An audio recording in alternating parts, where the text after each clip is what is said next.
Hola, hoy día vamos a revisar en esta cápsula 6 claves que no debemos olvidar al enfrentar a un paciente en el contexto de una dermatomiopatía inflamatoria, en particular la dermatomiositis.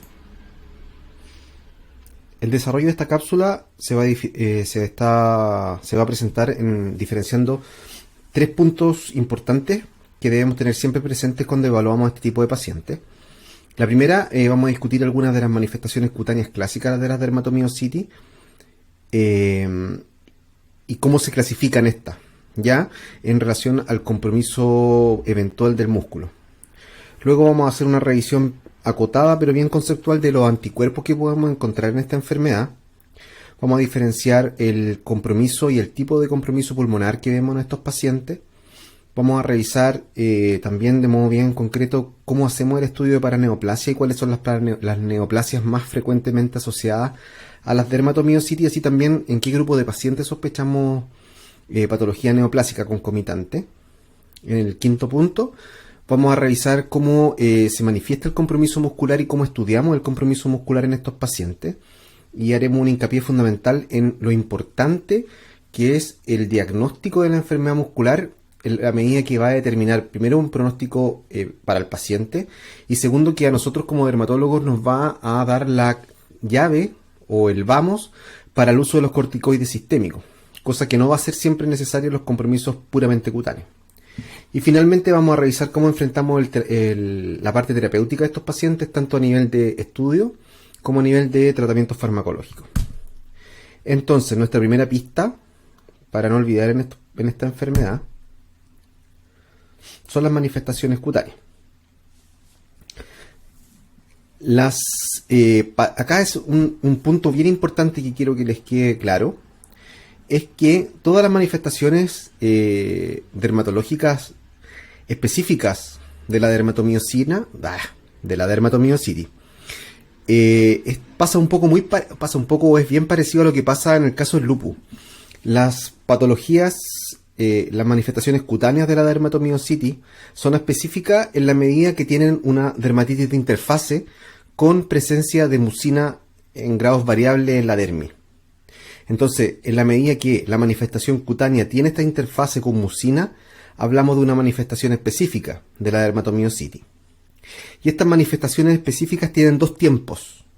Esto es bien importante que lo tengan presente porque esto no está en los libros y es una cosa que uno ve en este tipo de pacientes, que la manifestación específica es una manifestación más bien aguda o subaguda de la enfermedad y que todas estas manifestaciones cutáneas específicas, ya sea a evolución espontánea o ya sea luego de un tratamiento efectivo, van a evolucionar hacia una poiquiloderma.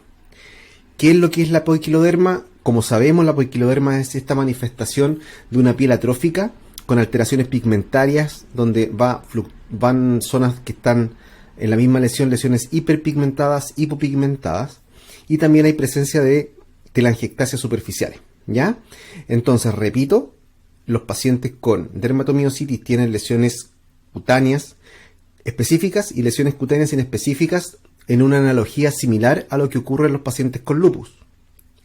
Estas lesiones cutáneas específicas lo son en la medida que al estudio histopatológico tengamos una interfase, una dermatitis de interfase con depósito de mucina en la dermis. Y segundo, todas estas lesiones cutáneas específicas en algún momento de su evolución, ya sea luego de la evolución espontánea de la enfermedad o como consecuencia de un tratamiento efectivo, van a degenerar en poiquiloderma, ¿ya? Entonces, cuando ustedes lean en los libros o en las revisiones respecto a esta enfermedad, uno entra en confusión a veces cuando te dicen el poiquiloderma del cuero cabelludo y otras veces, y uno sabe que el poiquiloderma la verdad es que es una lesión macular, es una lesión que no tiene contenido, una lesión elemental plana, pero te dicen un poiquiloderma escamoso, hace referencia a esto, en el fondo que las lesiones se pueden presentar en una etapa aguda, como lesiones papulares, placa, en la etapa aguda o subaguda de la enfermedad, y luego va a degenerar en una lesión más crónica que es poiquiloderma, que va a ser la secuela que se puede presentar tanto secundario a un rache heliotropo, que es el compromiso fundamentalmente de los párpados, este heliotropo, ¿cierto?, que es de este color lila, que puede afectar toda la superficie de la cara, con mayor predilección por el dorso, por los párpados superiores, comprometiendo el pliegue perinasal, que es lo que ayuda a diferenciarlo a veces del lupus en algunos escenarios clínicos. Este rache heliotropo es una lesión macular, es un cambio de coloración, ¿cierto? Es una mácula o es una mancha, porque mide más de 1 centímetro, y que de mediar tratamiento o por evolución espontánea de la enfermedad puede degenerar en una poiquiloderma. El signo de Gottron y las pápulas de Gottron hacen referencia, en el caso del signo de Gottron, a lo mismo que al rache heliotropo, o sea, a una lesión macular o mancha que aparece sobre las prominencias óseas. Y las pápulas de Gottron son pápulas, o sea, una lesión de contenido sólido que aparece sobre superficies de prominencia ósea. En ambos casos, esta lesión macular o esta lesión papular puede quedar como secuela la poiquiloderma. El signo del pistolero uno lo puede ver también en 2 etapas. Lo puede ver en una etapa aguda o subaguda, como una lesión tipo placa, ¿cierto? Característica, estas placas escamosas de aspecto psoriático. O sea, simulan mucho una psoriasis, son psoriasiformes, y de hecho, dentro del diagnóstico diferencial, muchas veces uno ve que hay confusión. A veces hay pacientes que están siendo tratados como psoriasis y en realidad son pápulas de Gottron lo que tienen. Este signo del pistolero, que se ve en la cara lateral de las caderas, en su etapa aguda y subaguda se presenta como una placa escamosa psoriasiforme.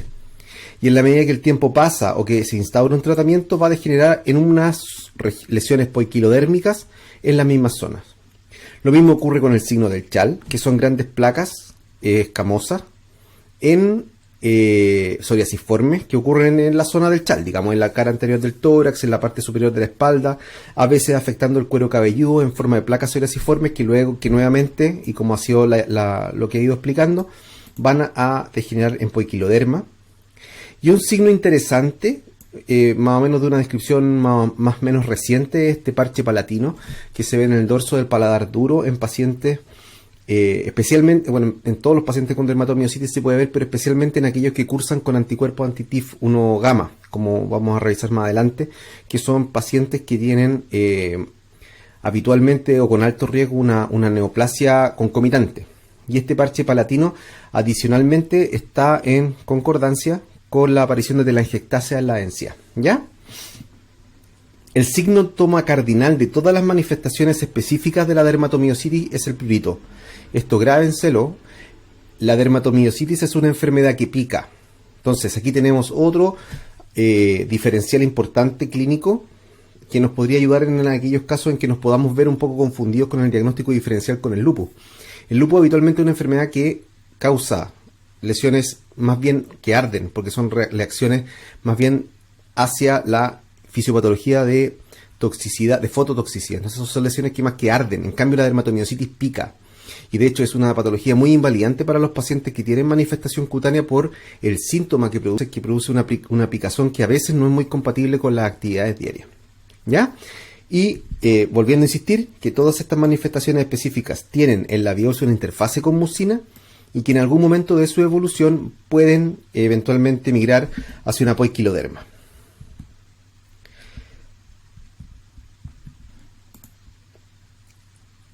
Tenemos ahora las manifestaciones cutáneas no específicas, de modo análogo a lo que ocurre con el lupus. Las manifestaciones cutáneas no específicas son aquellas manifestaciones que están asociadas a la enfermedad, pero que no tienen una histopatología específica. O sea, no tienen una dermatitis de interfase como hallazgo cardinal. Entonces, y aquí es bien importante tener presente algunas manifestaciones que son muy comunes, muy comunes, algunas poco conocidas, pero muy comunes, y que me interesa que los tengan claros. Una son las pápulas queratóxicas foliculares. En estos casos lo que se va a ver, las pápulas queratóxicas foliculares, lo que uno va a poder lograr ver son lesiones papulares muy similares a lo que se ve en la pitiriasis rubra pilar. Y de hecho cuando estas pápulas queratóxicas foliculares confluyen, se da una variante de la dermatomiositis que es la variante de Wong, que es una dermatomiositis que simula una pitiriasis rubra pilar. Y lo importante es saber, tener presente y recordar que si uno biopsia una de estas pápulas foliculares de una dermatomiositis que simula una pitiriasis rubra pilar, no vamos a encontrar una dermatitis de interfase. Mismo fenómeno que va a ocurrir en las manos de mecánico, que no las puse en el listado. Pero importante, lo voy a decir, lo voy a agregar después acá en un texto. Pero importante acordarse que tanto las pápulas queratóxicas foliculares como las manos de mecánico no tienen una dermatitis de interfase. Entonces, si ustedes tienen una sospecha clínica en un paciente con un cuadro clínico patológico sugerente de pitiriasis rubra pilar, y ustedes por alguna razón sospechan una dermatomiositis, deben pedir las serologías de miopatía inflamatoria, porque la biopsia se va a ver igual. Mismo caso con las manos de mecánico. A veces a nosotros los dermatólogos nos derivan pacientes con sospecha de manos de mecánico en el contexto de un posible síndrome de antisintetasa, donde lo que predomina son las lesiones digitales, y uno erróneamente puede llegar a creer que al tomar una biopsia va a aparecer una dermatitis de interfase ahí, y eso no es así. Ahí va a aparecer un patrón de eczema, un patrón espongiótico, subagudo o crónico, pero es un patrón espongiótico, no se va a ver una dermatitis de interfase. Otras manifestaciones bien características que si uno las busca en los pacientes con dermatomiositis clásica es el eritema flagelado, ¿cierto? Que es muy similar a lo que se ve en los pacientes que utilizan bleomicina o a los pacientes que comen estos shiitakes contaminados, en que se ven lesiones de aspecto urticarial lineal que se van distribuyendo en la superficie del tronco y que, a diferencia del dermografismo, duran varios minutos, incluso alguna hora. ¿Ya? Si uno biopsia una de estas lesiones flageladas, no va a haber una dermatitis de interfase y por esa razón se clasifican como manifestaciones no específicas. Las úlceras y las erosiones cutáneas son bien características de un tipo especial de dermatomiositis que además cursa con pápulas de Gotrón que nosotros llamamos Gotrón inverso y que en los textos se describen como pápulas palmares, que es la dermatomiositis con síndrome pulmonar agudo asociado, que son las que cursan con anticuerpos anti-MDA5.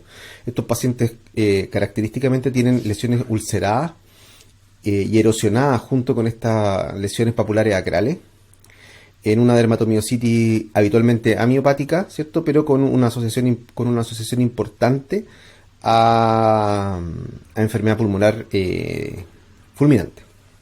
Lo mismo ocurre con las vesículas y las pústulas. Capilaroscopía la puse acá como lesiones no específicas, porque obviamente no tienen una dermatitis de interfase, pero recordemos acá que la capilaroscopía alterada la podemos encontrar. Capilaroscopía alterada nos referimos a, cuando uno habla de capilaroscopía, habla de la visualización del pliegue unguial proximal mediante el uso de un videomicroscopio, habitualmente con un aumento de 200 por. Pero esto uno lo puede lograr de modo bien amateur y no cuantitativo, usando el dermatoscopio.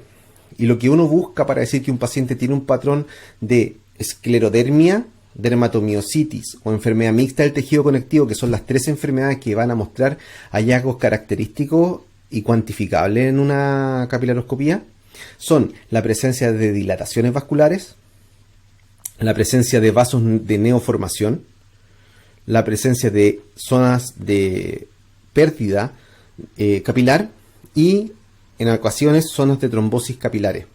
Esto uno con el dermatoscopio lo puede ver y puede decir: este paciente tiene una capilaroscopía mediante dermatoscopía que no es normal, que sugiere un patrón de esclerodermia, dermatomiositis o enfermedad mixta, que se ven iguales, son iguales. O por el contrario, decir: este paciente tiene una capilaroscopía con dermatoscopio que aparenta ser normal. Si uno quisiera llegar más al meollo del asunto, tendríamos que tener un videomicroscopio. Nosotros en la universidad tenemos uno, pero es un examen que tiene su cosa, digamos, no es muy ejecutivo de realizar, y con el dermatoscopio uno anda bastante bien como va a poder diferenciar los cuadros. Aquí lo importante es que una capilaroscopía con dermatoscopía va a estar alterado en tres enfermedades clásicas. En la literatura se describe lo que quieran, que está asociado a lupus, que está asociado a artritis reumatoide, que artritis psoriática, que a psoriasis, pero en realidad esas son asociaciones espurias. Lo único que tiene una asociación sustentada en evidencia, que incluso marca un pronóstico, son en tres enfermedades. Y las tres son enfermedades autoinmunes del tejido conectivo primaria, que son la esclerosis sistémica, en todas sus variantes, incluyendo la variante sin compromiso cutáneo, la dermatomiositis y la enfermedad mixta del tejido conectivo. La presencia de calcinosis también es bastante habitual en pacientes con dermatomiositis, lo mismo que la vasculitis, y en ambos casos son más frecuentes en los pacientes que tienen inicio en la edad pediátrica, o sea, la dermatomiositis juvenil. Es muy característico y muy mórbido, tanto la vasculitis como la calcinosis. En los niños chicos, la vasculitis, las dermatomiositis no van a cursar con una asociación con cáncer, pero sí cursan con estas tres, que acá felizmente me quedaron las tres juntas, que son la calcinosis, la vasculitis y la lipodistrofia, que son fenómenos, lipodistrofia que va a ir asociado con fenómenos de con fenómenos de síndrome metabólico. Y estas tres cosas, calcinosis, vasculitis y lipodistrofia, van a estar en pacientes pediátricos con dermatomiositis. Las paniculitis de la dermatomiositis, que es indistinguible de la paniculitis lúpica. Y este parche palatino con lesiones tipo telangiectasia en la encía, que se puede ver en varios tipos de dermatomiositis, pero en particular es la asociado a TIF1 gamma, que es una serología específica de miopatía, que está asociado en un alto porcentaje a neoplasia concomitante. Y estas lesiones no específicas tienen entonces una biopsia propia. ¿Ya?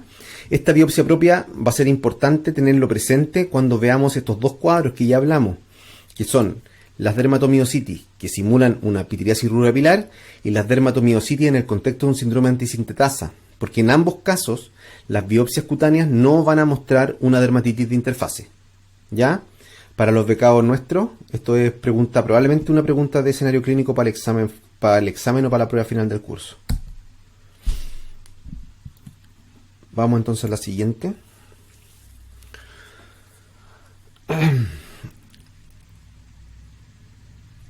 Acá tenemos un resumen de las manifestaciones cutáneas específicas y de las manifestaciones cutáneas inespecíficas, de las cuales van a derivar los potenciales diagnósticos diferenciales de esta enfermedad. Uno de los principales diagnósticos diferenciales que se nos va a presentar, voy a cambiar el color del lápiz. Una de las principales diagnósticos diferenciales que se nos presenta es el lupus eritematoso sistémico. Esto va a depender caso a caso y según el escenario clínico, pero hay varias cosas, elementos clínicos que van a permitir diferenciar el lupus de la dermatomiositis. A nivel facial, el compromiso del pliegue perinasal es bien característico de la dermatomiositis, no decide de la mariposa lúpica. Las lesiones del lupus agudo se pueden ver no solamente como la clásica mariposa que todos conocemos, sino que también se pueden diseminar a todo el cuerpo, con especial predilección por la zona fotoexpuesta, y el compromiso de las manos es bien típico. En el lupus eritematoso sistémico agudo se produce un eritema palmar, que no suele verse en la dermatomiositis, y muy interesante, en el dorso de las manos se produce la imagen en espejo de las pápulas de Gotrón.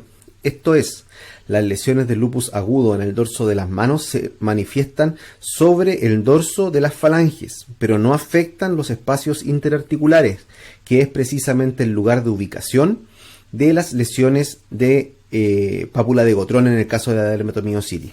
¿Ya? También existen varias alteraciones serológicas que nos van a permitir, y también muchos de los compromisos sistémicos asociados al lupus y a la dermatomiositis son claramente distintos. Por decir algunas cosas muy generales, la dermatomiositis va a tener una mayor tendencia a presentar una neoplasia concomitante, a tener compromiso de músculo y el compromiso pulmonar. En cambio, el compromiso multisistémico del lupus lo conocemos, es bien variable y no tiene una predilección por estos órganos diana que son el pulmón y el músculo. La esclerosis sistémica se puede confundir, y de hecho es una de las sobreposiciones más frecuentes, es la más frecuente de hecho de los síndromes de sobreposición, que es la sobreposición entre una esclerosis sistémica y una dermatomiositis, y en estos casos la sospecha diagnóstica va a venir dada por las manifestaciones entremezcladas de ambas enfermedades, más la presencia de los anticuerpos asociados a sobreposición, que son los PMSCL y los anti-Q. Lo mismo va a pasar con la enfermedad mixta, ¿cierto? Sabemos que la enfermedad mixta es una enfermedad primaria del tejido conectivo, en que se produce una sobreposición de tres enfermedades, que es el lupus, la dermatomiositis y la esclerosis sistémica, que cursan de modo sine qua non con el anticuerpo U1-RNP a título alto. Que, como el nombre lo dice, va a tener una sobreposición de estas tres enfermedades, y evidentemente se nos va a también presentar como diagnóstico diferencial de un cuadro de dermatomiositis pura. La psoriasis se va a presentar como una posibilidad diagnóstica en la medida que las lesiones papulares, las lesiones papulares que dijimos que son las pápulas de Cotrón, se presentan característicamente en zonas de prominencia ósea, que son regiones extensoras muy característicamente también comprometidas por la psoriasis. Lo mismo pasa con las lesiones de cuero cabelludo, que la psoriasis son características, como también lo son en la dermatomiositis. Aquí el contexto clínico del paciente va a ser fundamental para el diagnóstico y eventualmente una biopsia de piel nos va a ayudar para poder diferenciarlo, puesto que en la psoriasis, bueno, vamos a encontrar el patrón típico de psoriasis que todos conocemos.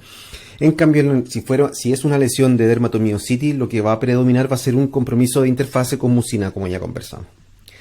Tanto la rosácea como la dermatitis seborreica se pueden confundir. Eso para un dermatólogo es más sencillo de poder diferenciar. Acá hay un diagnóstico diferencial que conversamos anteriormente, que es la pitiriasis rubra pilar.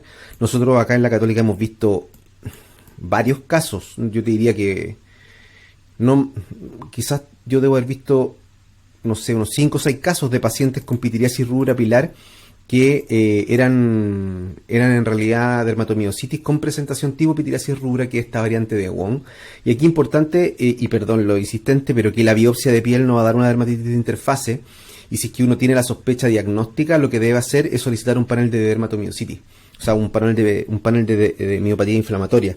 También va a ser útil contar con un ANA positivo, ¿cierto?, en patrón citoplasmático, que nos va a hacer pensar en especificidades de las miopatías inflamatorias, pero lo ideal es contar con el panel de miopatía inflamatoria que ya está disponible en varios laboratorios.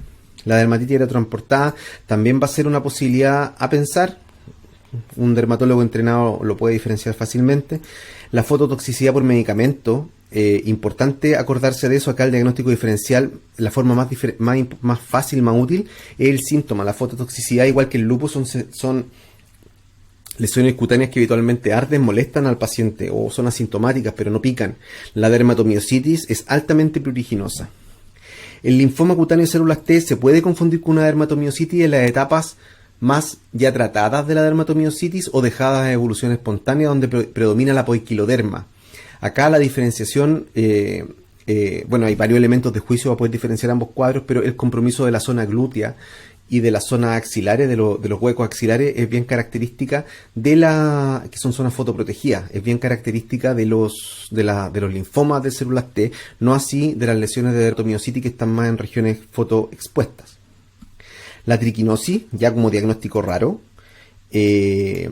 recordemos que se produce por la ingestión de carne de cerdo mal cocinada y que tiene característicamente el compromiso miopático, ¿cierto?, con una miositis inflamatoria bien sintomática y el edema de párpado. Entonces en algún escenario clínico se nos puede llegar a presentar. Aquí, claro, va a haber una eosinofilia predominante y va a haber todo un escenario epidemiológico distinto, pero es importante tenerlo en mente cuando nos toca evaluar a este tipo de pacientes.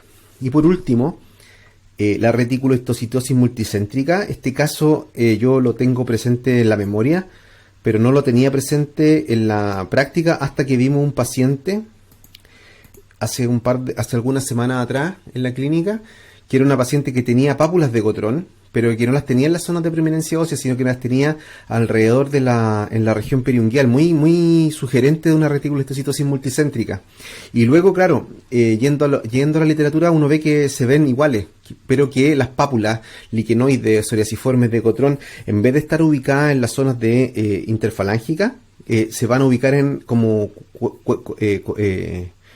cuentas de collar en la región periungual, muy parecido a lo que pasa en la reticulohistocitosis multicéntrica, ¿ya?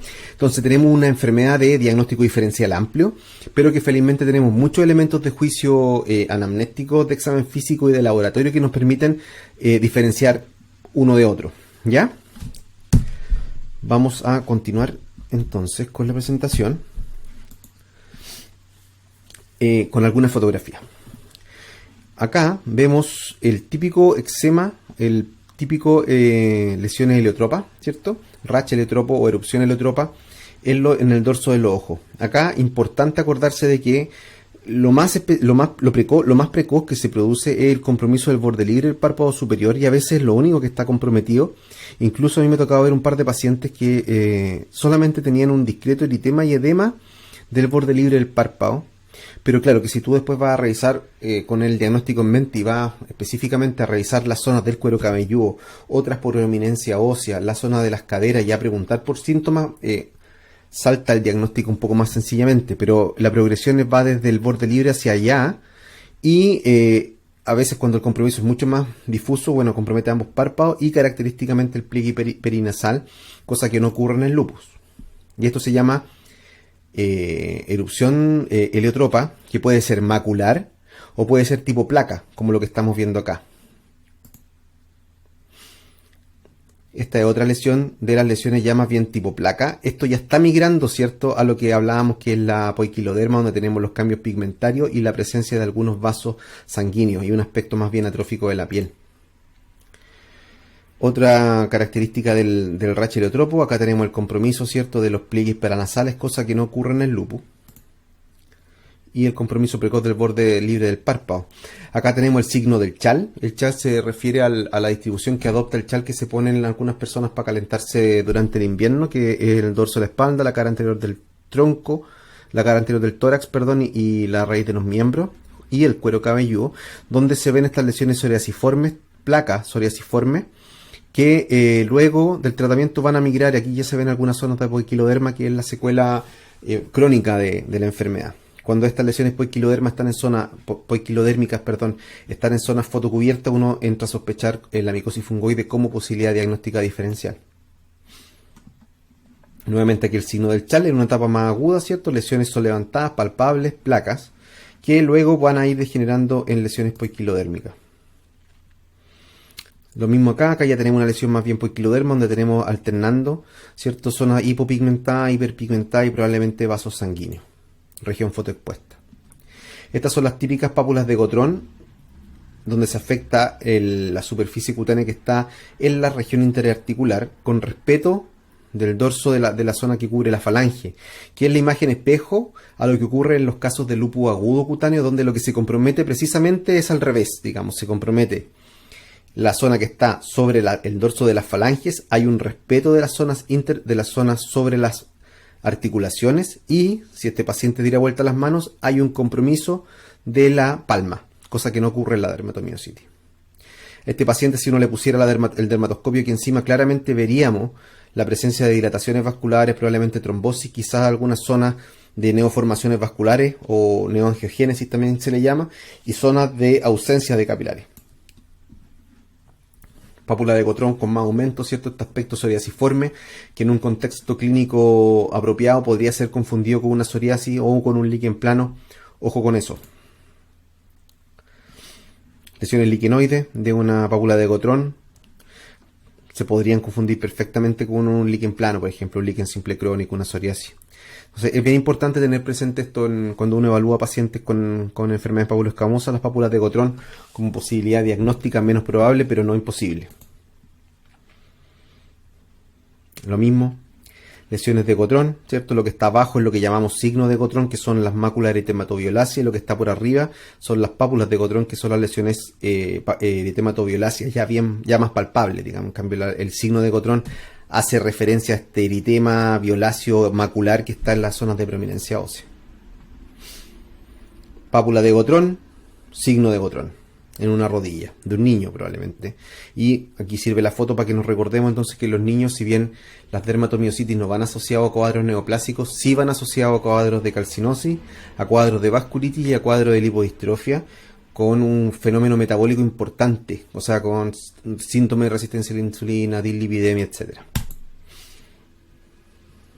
Otra foto más de un signo de Gotrón. Así, más foto. Acá está el compromiso característico del cuero cabelludo, que es muy parecido a lo que se ve en una psoriasis, con la diferencia que es intensamente pruriginoso. Cuando uno ve a un paciente que le pica mucho la cabeza y que parece ser psoriasis, ojo con la dermatomiositis. Como siempre se le explica a los residentes, siempre el examen físico del paciente es completo.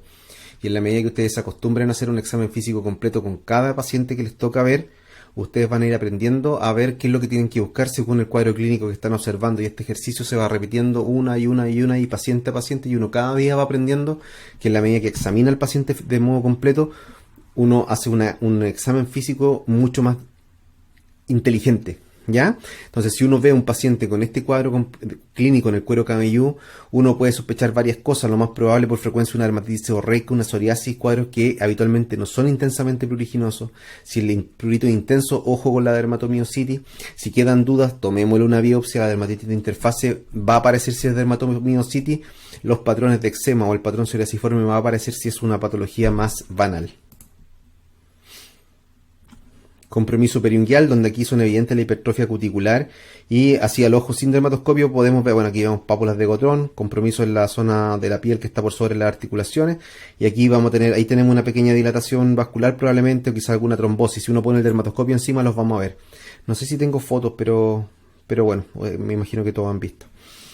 Úlceras cutáneas en pacientes con dermatomiositis, aquí en este caso probablemente en el contexto de una calcinosis, que como dijimos son más frecuentes en niños.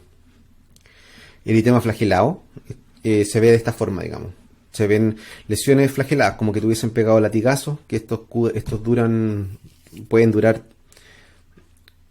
más de 20, o sea, pueden durar horas, digamos. Normalmente duran horas y se van resolviendo. Son de biopsia no específica. Si ustedes biopsian eso no va a dar una dermatitis de interfase, va a dar una lesión más bien como de aspecto urticariforme a la histopatología.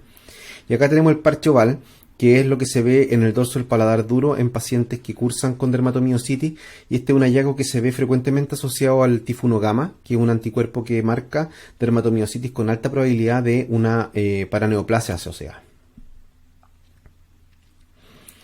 Entonces, y en relación a las manifestaciones clínicas que conversamos, nuestra pega como dermatólogos básicamente es diferenciar la dermatomiositis amiopática, incluyendo la hipomiopática. ¿Qué es la dermatomiositis amiopática?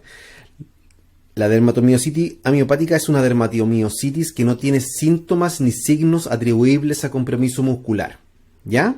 Y una dermatomiositis hipomiopática es una dermatomiositis con compromiso cutáneo, pero que tiene un compromiso muscular de laboratorio, pero no clínico. O sea, puede tener CK elevada, proteínas musculares elevadas, electromiografía alterada, resonancia nuclear magnética con un patrón de miopatía, con un patrón de miositis, ultrasonografía con un patrón de miositis, incluso una biopsia con patrón de miopatía, pero que clínicamente esa alteración no se traduce en una deficiencia clínica de la función muscular. En ambos casos se habla de dermatomiositis amiopática, o sea, la dermatomiositis amiopática incluye la hipomiopática y la dermatomiositis. ¿Por qué es la diferencia importante?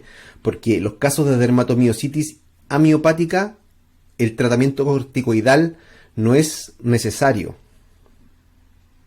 no es imprescindible, esa es la palabra.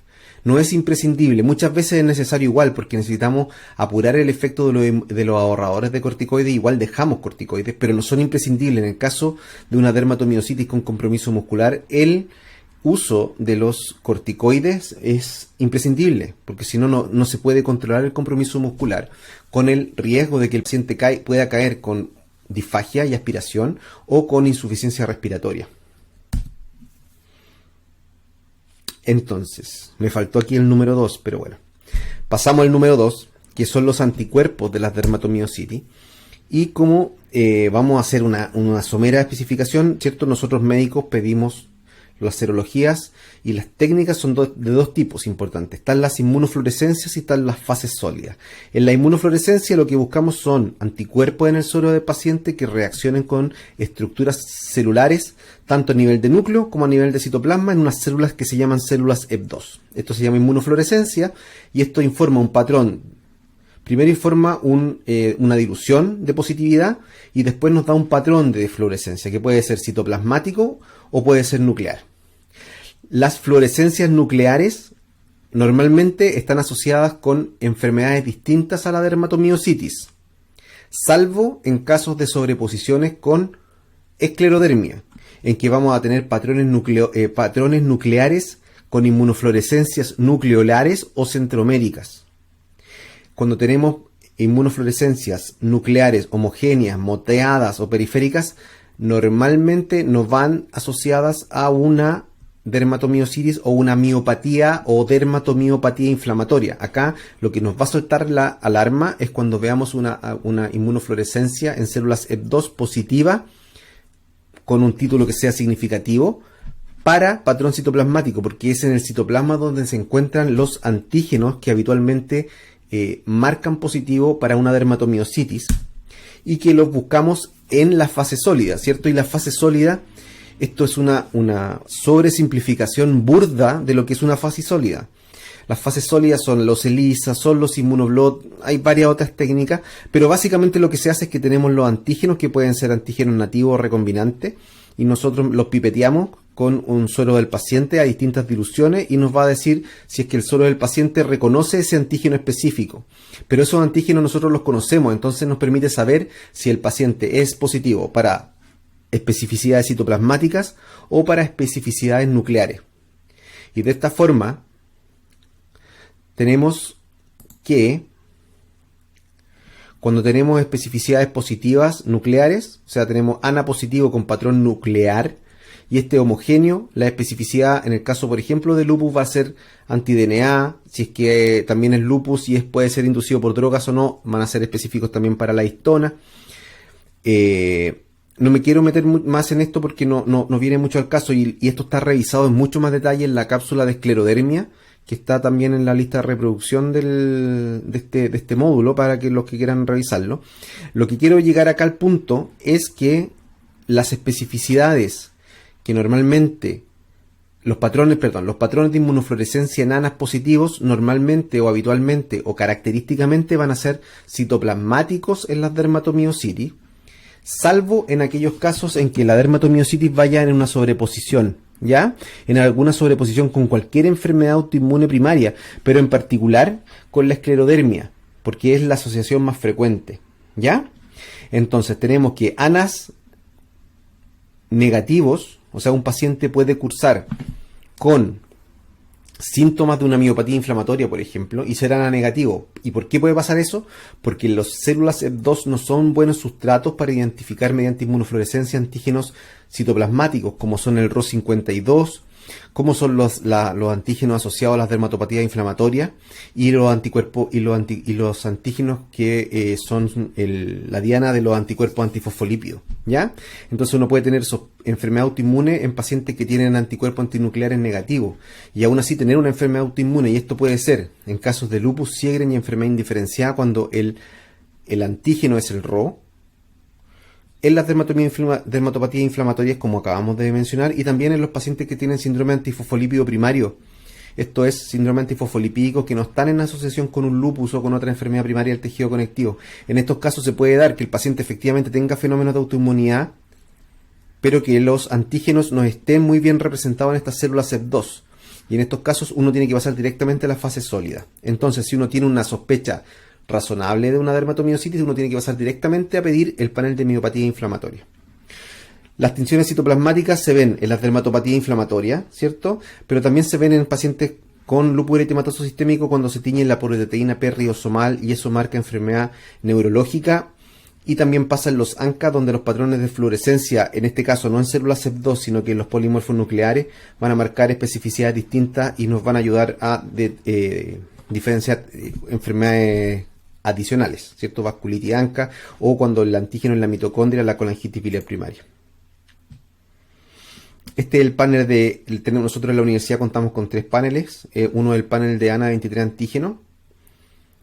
El otro es el clásico ENA, que tiene los anticuerpos, el Jo1, que es un anticuerpo específico para síndrome de sintetasa, ¿cierto? Que es una aminosil terronera sintetasa que está distribuida en el citoplasma y que va a teñir en una EP2, podría teñirse positivo citoplasmático, pero eso no siempre es así porque no está muy bien representado estos antígenos citoplasmáticos en una célula EP2. Y finalmente tenemos lo que nos convoca, que es el panel de miopatía inflamatoria, que lo vamos a analizar un poquito más en detalle más adelante, pero se los presento, donde tenemos una gama importante de especificidades. Esta es una fase sólida. Este examen en particular se hace mediante una técnica que se llama inmunoblot, donde todos estos antígenos están pegados a un papel de nitrocilulosa y se van probando con distintas diluciones del paciente y te va a dar un grado de positividad que puede ser desde leve, moderado a fuerte. Y cada especificidad tiene una correlación con manifestaciones clínicas y con complicaciones sistémicas específicas. Eso lo vamos a revisar en un rato más.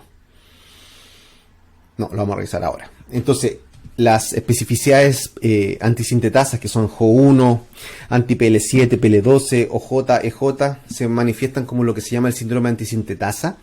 Este es un cuadro poco frecuente, pero muy característico, que se caracteriza por la presencia de miopatía proximal, manos de mecánico. Ojo con esto, nosotros dermatólogos, la mano de mecánico nos da una dermatitis de interfase, fiebre, fenómeno de Raynaud, enfermedad pulmonar intersticial difusa y la presencia de artritis erosiva. La especificidad antiproteína SRP se caracteriza por una miopatía necrotizante fulminante. Esa es la evolución clínica que tiene y es la importancia que tiene identificar esta especificidad en fase sólida en los pacientes con dermatomiositis. La especificidad para Mi2 es lo que da la enfermedad clásica, la dermatomiositis de toda la vida, digamos, con la enfermedad cutánea y muscular clásica. El anti-TIF1 gamma, que como hemos mencionado durante la presentación, se asocia con cáncer y con esta presencia de parche palatino oval. Lo mismo ocurre con la especificidad NXP2, que se asocia a cáncer y en adultos, y en niños se asocia a la presencia de calcinosis. El anti-SAE, que marca una alta posibilidad de compromiso esofágico. De hecho, esta paciente, este anti-SAE que va a marcar este alto compromiso esofágico, ojo con eso porque son de las causas de morbimortalidad importantes en los pacientes con dermatomiositis. Y este que es el anti-MDA5, que lo que marca es un grupo de pacientes con dermatomiositis que cursan con enfermedad amiopática, pero con ulceración cutánea y con un compromiso pulmonar que puede ser fulminante. Acá tenemos nuestro monito, ¿cierto? Nuestras 4 grandes enfermedades primarias del tejido conectivo, que son la esclerodermia, la dermatomiositis, el lupus y la artritis reumatoide.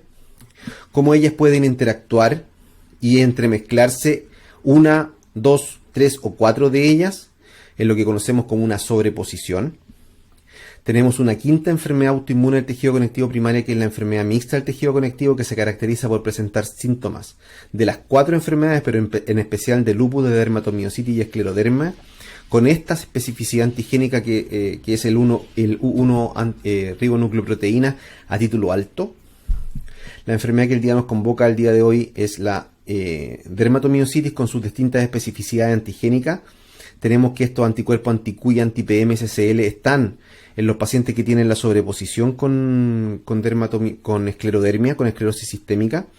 Los pacientes con dermatomiositis pueden sobreponerse también con lupus, en particular cuando tienen ROI y LAS positivo. Asimismo pueden sobreponerse con una enfermedad mixta del tejido conectivo en la medida que tengan U1-RNIP en título alto. Pueden tener sobreposición con artritis reumatoide.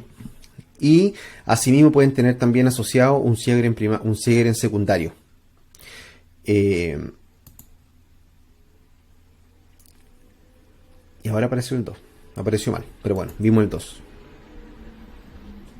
Vamos al número 3 entonces. El número 3 es el número que vamos a ver ahora. Parece que me corrí con los numeritos, pero bueno, se entiende. Esta es la clave número 3, el compromiso pulmonar.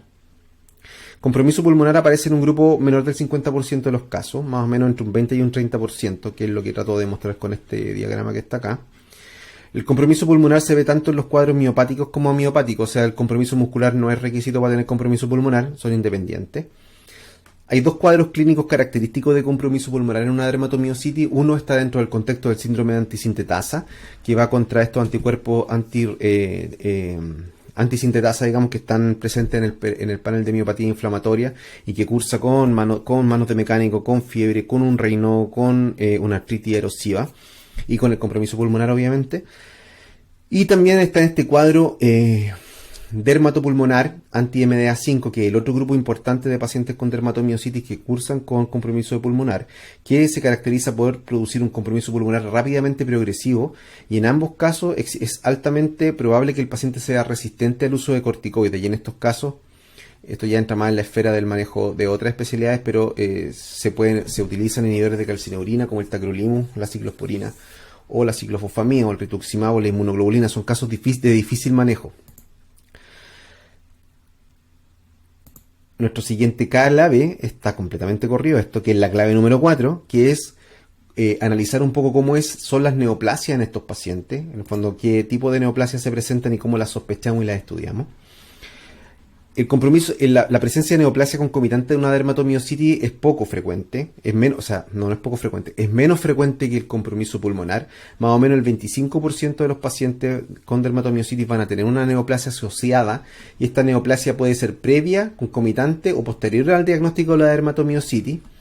Se ha establecido un corte de 3 años del diagnóstico en que esta concomitancia con un cáncer asociado se puede diagnosticar, y esto es importante tenerlo presente para el seguimiento del paciente. Uno debiese estar siguiendo a estos pacientes para el desarrollo de neoplasia hasta los 3 años después del diagnóstico. Hay una sobrerepresentación de, si bien puede producir cáncer, estar asociado con cualquier tipo de cáncer. Nosotros hemos visto cánceres testiculares, de tiroides, de lo que quieran, pero la sobrerepresentación siempre es el cáncer de ovario y el cáncer de colon. Casi el 80% de los cánceres, casi el 80% de los pacientes que tienen dermatomiositis asociado a cáncer están en presencia de estas dos especificidades, que es el TIF1 gamma y el NXP2. Así que ojo con esos pacientes. Como vimos anteriormente, el diagnóstico de cáncer en un paciente con dermatomiositis ocurre hasta 3, o sea, puede ocurrir antes, durante o hasta 3 años después del diagnóstico de la enfermedad cutánea, y el seguimiento tiene que ser hecho durante esos plazos. Una cosa importante que no mencioné, que está puesto acá, es que a mí me gusta el lapicito, esto, no, que dijimos que más o menos un cuarto de los pacientes tienen un cáncer asociado, el 80% de esos pacientes tienen alguno de estos dos anticuerpos presentes. Los casos de cáncer se ven en pacientes con o sin miositis, o sea, así como el compromiso muscular no es requisito para tener compromiso pulmón, tampoco lo es el compromiso muscular para tener cáncer concomitante. Lo que sí es que se ve solamente en casos adultos. Los niños no tienen un mayor riesgo de cáncer, pero sí tienen riesgo de presentar carcinosis, vasculitis y lipodistrofia, como ya conversamos. La neoplasia puede o no puede seguir el compromiso de la piel, es decir, tratado el cáncer puede ser que el paciente mejore clínicamente como que no mejore y empeore. Y lo mismo, si el paciente recurre durante el curso de la enfermedad, el paciente puede empeorar sus síntomas o puede no tener ninguna manifestación en sus síntomas. Entonces son evoluciones un poco impredecibles. Y acá un punto que a uno siempre le genera un poco de confusión y quizás a veces un poquito de angustia, es que ¿qué pasa con el tratamiento? Digamos, si uno está usando el tratamiento de estas enfermedades, son todas con inmunosupresores, y ya hemos visto que los tratamientos inmunosupresores, uno de los riesgos es el gatillo de ciertos cánceres, ¿cierto? Especialmente cánceres escamosos cutáneos y linfomas. Y la lógica dice que si el paciente tiene un cáncer concomitante y uno le da un inmunosupresor, quizás le está haciendo un flaco favor al paciente. La verdad que la evidencia muestra que no hay gran riesgo, salvo en el gatillante de linfomas. O sea, hay sí un riesgo más si que el paciente tiene un linfoma de determinar un peor pronóstico o eventualmente gatillar un linfoma producto de los tratamientos. Por eso que es bien importante limitar la intensidad de la inmunosupresión y diferenciar cuando existe compromiso de músculo o no en una dermatomiositis, porque eso va a, o compromiso de pulmón o de músculo, ¿cierto? Porque eso va a determinar la intensidad de la inmunosupresión que este paciente deba recibir. ¿Ya? Entonces vamos a pasar a la siguiente. Los números son cualquier cosa. Ya aquí estuve mal hoy día. La clave número 5 es cómo determinamos el compromiso muscular. Vamos a ver que la dermatomiositis, acá también me equivoqué, aquí no tiene que decir pulmón, acá tendría que decir músculo, pero estamos entre amigos.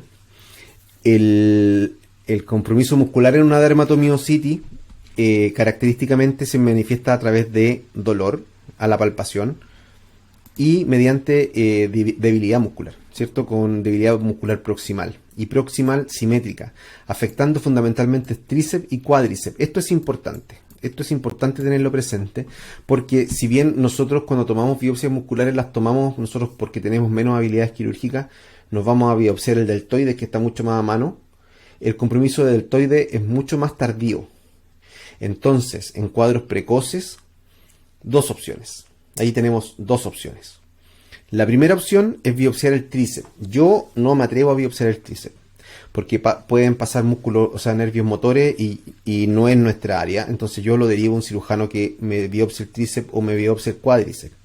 Y la otra opción es que si estamos enfrente de un diagnóstico que tiene una biopsia cutánea compatible, un cuadro clínico patológico muy sugerente de dermatomiositis, uno puede ir a una imagen que es una resonancia, y si uno ve y uno selecciona el músculo que clínicamente tenga mayor déficit y uno lo va a resonar, buscamos el T2, si el T2 brilla, nos ahorramos la biopsia muscular. En verdad no está indicado hacer una biopsia muscular en esos casos, ¿ya? También se puede producir un compromiso del esófago. El compromiso esofágico en la dermatomiositis imitada va a depender de qué porción del esófago se compromete. Cuando el esófago es proximal, lo que se compromete es el músculo estriado, y aquí lo que va a haber una disfagia, ¿cierto? Y el paciente puede presentar aspiración. El compromiso distal del esófago se ve mucho más en los pacientes que tienen dermatomiositis en sobreposición con esclerodermia, y en esos casos lo que predomina es el reflujo, no la disfagia. Y muy importante esto, que lo puse como dentro del compromiso muscular, es el compromiso cardíaco, que de repente pasa un poco colado en los pacientes, pero estos pacientes tienen compromiso miocárdico que se puede presentar se puede presentar como miocardiopatía o como fenómeno eléctrico. Entonces es importante tenerlo presente durante el análisis, durante la evaluación clínica, y también durante los exámenes complementarios que se le piden a este tipo de pacientes. Otro punto muy importante es que hay una relación con las manifestaciones cutáneas. Así como dijimos que en el caso de los cánceres pueden ser antes, simultáneos o posteriores, normalmente el compromiso muscular puede ser posterior. Normalmente el compromiso muscular es posterior a las manifestaciones cutáneas. Por eso que existe este periodo de 2 años para la clasificación provisoria de los cuadros de dermatomiositis amiopática. Uno dice que luego de 6 meses el diagnóstico de dermatomiositis amiopática es probable, y ya después de 2 años de evolución, de no mediar un tratamiento inmunosupresor obviamente de por medio, uno ya habla de un cuadro definitivamente amiopático, ¿ya? Y aquí está en blanco resaltado, y yo lo voy a resaltar con un rojo furioso. Este es el rojo más furioso que tengo, pero lo voy a resaltar acá con este. Que la presencia o no, esto es fundamental para nosotros como dermatólogos. Cuando tenemos diferenciar la dermatomiositis con compromiso muscular de sin compromiso muscular, para nosotros es fundamental, puesto que de eso va a depender si necesitamos usar corticoide en dosis alta o no. ¿Ya? Esta al final esto es lo más importante de esta diapositiva. Que la presencia de compromiso muscular, ya sea muscular proximal, esófago proximal o de miocardio, si está presente, nosotros debemos usar corticoide en dosis alta, y este paciente va a ser paciente del reumatólogo, ¿ya? Porque el seguimiento muscular se nos va a quedar grande a nosotros como dermatólogos. Esto tenemos que derivarlo al reumatólogo y verlo en forma multidisciplinaria. Distinto del caso cuando tenemos un paciente con un compromiso claramente amiopático, nótese que no dije hipomiopático, dije amiopático completo, o sea, en serología con enzimas musculares normales y con imágenes y electromiografía o biopsias no alteradas, normales. Esos pacientes son nuestros. Nosotros los vamos a tratar con dosis bajas de corticoides para apurar un poco el efecto de los ahorradores, y los vamos a tratar con seguimiento nuestro. Pero si ese paciente es un paciente con una dermatomiositis amiopática pero hipomiopática, o sea, tiene alguna alteración de laboratorio, mi sugerencia y lo que yo hago es derivarlo al reumatólogo, y estos pacientes los vemos nuevamente en forma multidisciplinaria, ¿ya? Porque yo no estoy capacitado para evaluar evolución muscular, básicamente por eso, ¿ya? Y lo mejor para el paciente es que una persona que tenga entrenamiento en eso lo haga, que no somos los dermatólogos. Entonces, cualquier cosa acá, ahí. Ya, los números son cualquier cosa. El número 6, y con esto ya vamos a cerrar esta cápsula que nuevamente nos quedó larga, porque yo me empiezo a engolosinar con estas cuestiones que me gustan, pero bueno, ustedes entienden. En el enfrentamiento terapéutico de estos pacientes, que en la pista 6, digamos, nosotros tenemos que primero ver cómo estudiamos a este paciente y después cómo lo tratamos farmacológicamente. Nosotros tenemos que, obviamente somos dermatólogos, tenemos que tomar una buena historia dermatológica, un buen examen físico, tomar biopsias cutáneas y solicitar serología. Esto nos va a permitir, por un lado, descartar los medicamentos. Esto no le di el suficiente énfasis, así que le voy a dar el énfasis ahora, nuevamente con el color rojo más furioso que tengo, que es este. En todas las enfermedades dermatológicas, todas, nosotros los dermatólogos, nuestra primera posibilidad diagnóstica siempre son los medicamentos. porque si no lo sospechamos, no lo diagnosticamos. ¿Ya? Pasa con todas las enfermedades, en general, dermatológicas. Pero cuando estamos en la esfera de la autoinmunidad, puede pasar con el lupus, puede pasar con la dermatomiositis, puede pasar con las esclerodermias, donde hay fármacos, por ejemplo, como conversábamos, el taxel, ¿cierto? Los taxanos, la bleomicina, o ciertos tóxicos que pueden gatillar, y que si uno saca al paciente del entorno tóxico o le suspende el fármaco, existe una buena opción de que el paciente mejore. Entonces uno debe sospechar medicamentos. En el caso particular de la dermatomiositis, los medicamentos más probablemente asociados son las estatinas y la hidroxiurea. No lo puse por escrito, pero lo puse con color rojo furioso, así que no se les puede olvidar. La hidroxiurea y las estatinas, en particular la atorvastatina. Entonces, el análisis de la piel, las biopsias y la serología nos va a permitir, primero, descartar que el paciente esté consumiendo algún medicamento que pueda estar potencialmente asociado. Clasificar esta enfermedad como dermatomiositis, ¿cierto? Y si está o no está en asociación con una sobreposición. Y teniendo siempre presente que las sobreposiciones más probables son con una enfermedad mixta y con una esclerodermia. Y clasificar serológicamente a estos pacientes, ¿cierto? Como vimos en el panel de miopatías, nos va a permitir clasificar serológicamente a estos enfermos y poder predecir de alguna forma el comportamiento clínico, pero por sobre todo el potencial compromiso sistémico que este paciente puede tener. A nivel de pulmón, bueno, hacemos un examen físico completo. Estos pacientes nuevamente son pacientes de manejo multidisciplinario. En el pulmón hay que fijarse tanto en la historia como en el examen físico, obviamente, y solicitar pruebas de función respiratoria. Las pruebas de función respiratoria lo que incluyen son los volúmenes pulmonares, la espirometría y la difusión de monóxido de carbono. Y lo que nos va a permitir es descartar el compromiso pulmonar, que en el caso particular de la dermatomiositis, lo más característico es la enfermedad pulmonar intersticial no usual, a la histología. ¿Ya? Para la neoplasia, este es el esquema sugerido. Es pedir un TAC-TAP. O sea, se pide un TAC de tórax, abdomen y pelvis, y se piden 3 ecografías, que es la ecografía de tiroides, ecografía testicular y ginecológica, más una mamografía. Solicitamos marcadores tumorales como el antígeno prostático, el CA125 que va a marcar cáncer de ovario y el CA199 que va a marcar cáncer de páncreas y de la vía biliar.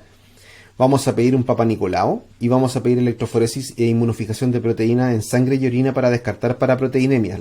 Los cánceres hematológicos no son de los más frecuentes en pacientes con dermatomiositis, y como dijimos, los más frecuentes son los cánceres de colon y de ovario.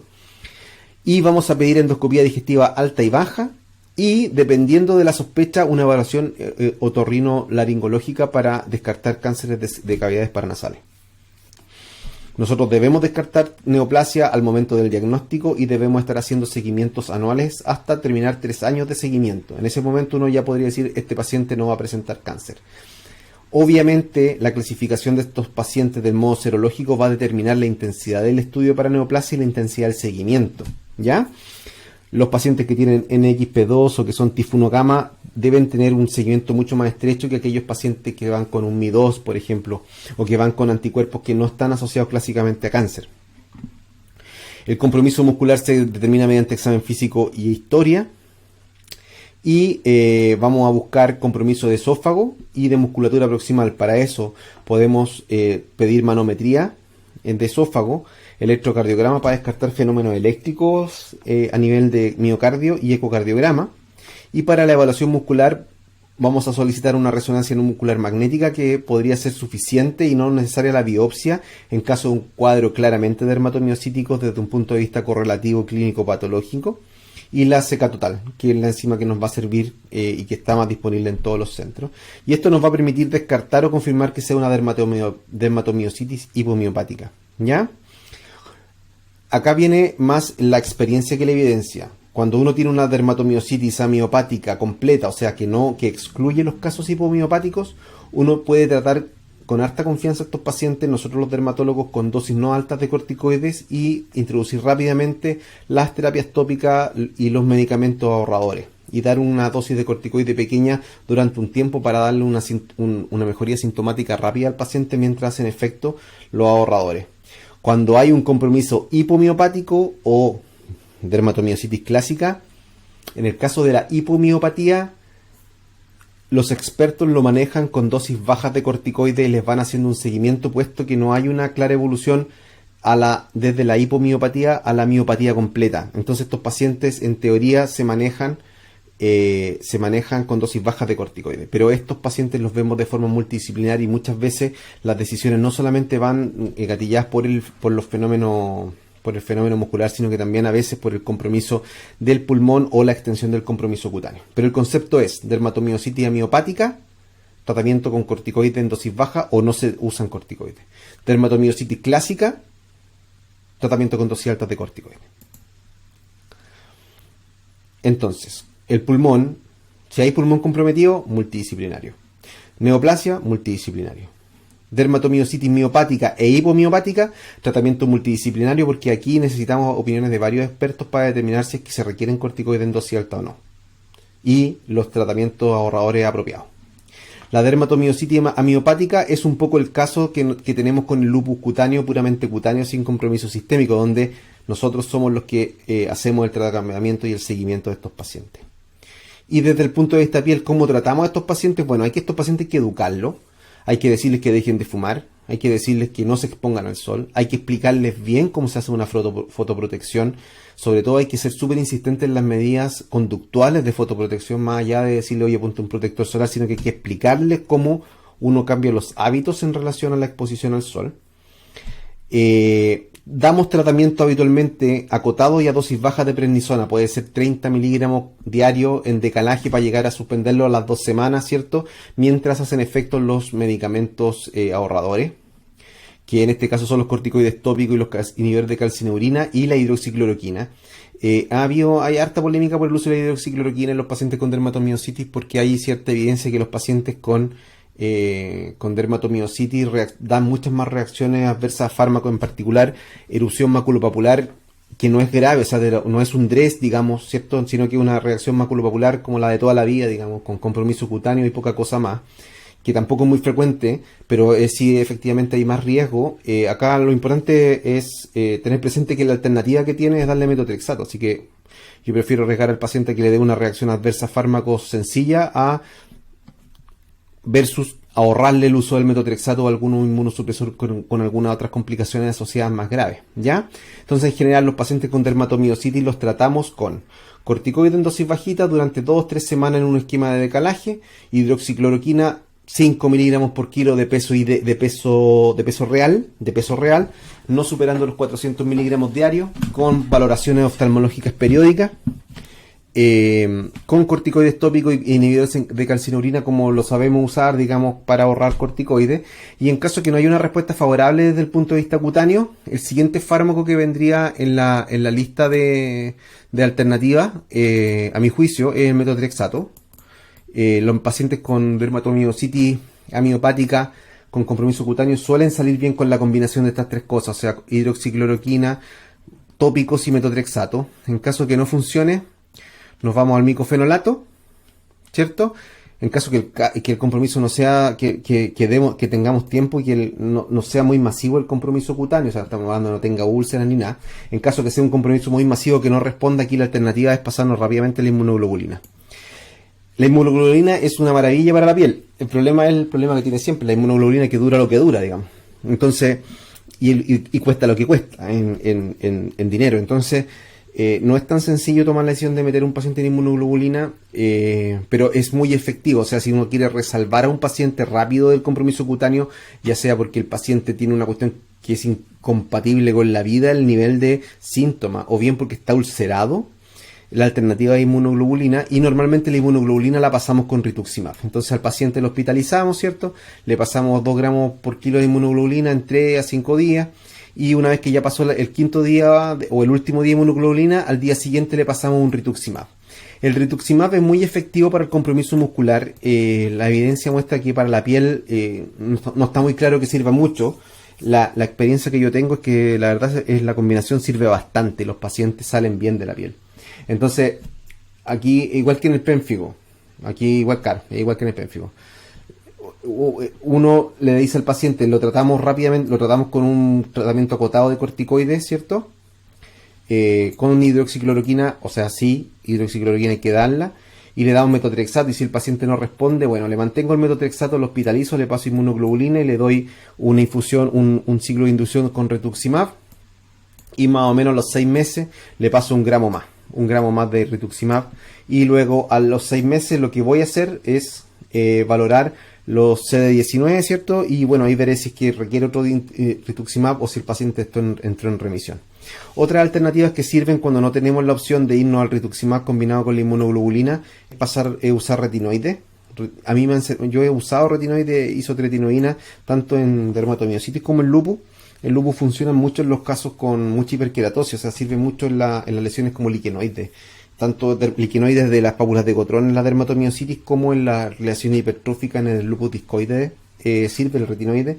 Y también la dapsona sirve. La dapsona también ha sido útil. Pero si me preguntan a mí, en la experiencia que yo tengo, les repito que hidroxicloroquina sí, metotrexato sí, nos damos 2 meses, o si es que el paciente está demasiado mal, lo hospitalizamos, le explicamos, le pasamos inmunoglobulina en 3 a 5 días y antes de que salga de alta le pasamos un rituximab, lo hospitalizamos a las 2 semanas, le pasamos otro gramo de rituximab, lo hospitalizamos al mes, le pasamos de nuevo la inmunoglobulina y después le vamos pasando inmunoglobulina cada 2 o 3 meses y ahí vamos viendo, ¿ya? Y ese esquema habitualmente funciona. Creo que esta sería la última diapositiva porque los números fueron cualquier cosa el día de hoy. Así fue. Entonces, revisamos las manifestaciones cutáneas de las dermatomiositis, las clásicas y las no clásicas. Diferenciamos las clásicas de las no clásicas dependiendo de si tienen dermatitis de interfase con mucina. Vimos los anticuerpos asociados a la dermatomiositis. Vimos cómo estos se asocian con ciertas manifestaciones clínicas y con ciertos riesgos de manifestaciones sistémicas. Vimos cómo el compromiso pulmonar se puede ver en 2 casos o en 2 escenarios distintos, que es el síndrome asociado a anti-MDA5 positivo o en el otro escenario que es el síndrome antisintetasa. Vimos cómo las neoplasias afectan fundamentalmente a adultos, no a niños, y que están asociados a algunos anticuerpos como el tifurogama y el NXP2, y que hay una predominancia absurda marcada con color rojo furioso en el ovario y en el colon. Vimos que el compromiso muscular se puede ver tanto a nivel de musculatura estriada proximal, pero también a nivel de musculatura estriada esofágica superior como disfagia y a nivel miocárdico. Y que este compromiso de músculo es lo que marca la necesidad o no de dar megadosis de corticoides. Cuando no hay un compromiso muscular muy importante, la megadosis de corticoides no es tan importante porque nosotros podemos manejar el compromiso cutáneo sin dar corticoides a los pacientes. Yo siempre les explico a los becados que el corticoide es el medicamento que uno le tiene que tener susto. O sea, uno no le tiene que dar susto el metotrexato, ni la ciclosporina, ni la inmunoglobulina, ni el biológico. Lo que uno le da susto es la toxicidad de los corticoides. O sea, si uno se puede ahorrar el corticoide, ahórratelo. Y te lo vas a ahorrar si sabes diferenciar bien el compromiso muscular. Cuando existe compromiso pulmonar, habitualmente son cuadros que son refractarios a corticoides. Así que ahí un poco la disyuntiva no existe. Esos pacientes se van con un pulso, con un bolo bueno, se tratan de otra forma, digamos. Y por último vimos el enfrentamiento terapéutico. Dijimos que estos pacientes van a ser casi 100% dermatológicos en la medida que sean dermatomiositis amiopática, sin hipomiopatía, o sea, que no tengan ni compromiso clínico ni de laboratorio de músculo, y que en todos los otros escenarios estos son pacientes de manejo multidisciplinario, habitualmente liderado por un reumatólogo, no por nosotros. El compromiso cutáneo es difícil de manejar, no es fácil. Hay bastante literatura publicada, evidencia de distinta calidad, pero en general lo que usamos nosotros, que vemos igual un buen número de pacientes con dermatomiositis, es los corticoides tópicos, el pimecrolimus, el tacrolimus tópico, el corticoide tópico, en esquemas de alternamiento, etcétera. Le damos una dosis de corticoide al paciente durante algunas semanas, dosis baja, para impregnarlo, digamos, y desinflamarlo rápidamente, y le iniciamos hidroxicloroquina y metotrexato. Eso es lo que hacemos. Y hay 2 escenarios. Si el paciente tiene una buena respuesta, bueno, nos mantenemos así. Si el paciente no tiene buena respuesta o si el compromiso cutáneo es demasiado mórbido, rápidamente lo hospitalizamos, le pasamos inmunoglobulina, le ponemos rituximab y lo vamos siguiendo durante el tiempo. Eso era lo que quería compartir con ustedes. Y eso es.